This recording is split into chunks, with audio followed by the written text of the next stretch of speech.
How do you create a simple birthday card on the Android? Let me talk about it. If you are new here, most definitely subscribe so you never miss anything important.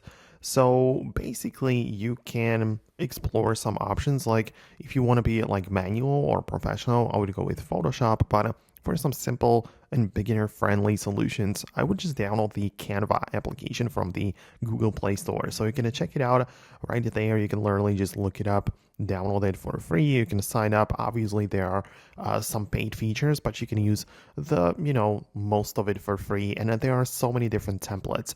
That's what's nice about it, because you don't have to start from scratch, and you can look up some of the templates which are most likely going to be the birthday or something like that. You can just type that in, and you're going to see so many different designs which you can just adapt for your own card. Depends on what you prefer, but you can literally just download or open up that particular template. You can click on use this template.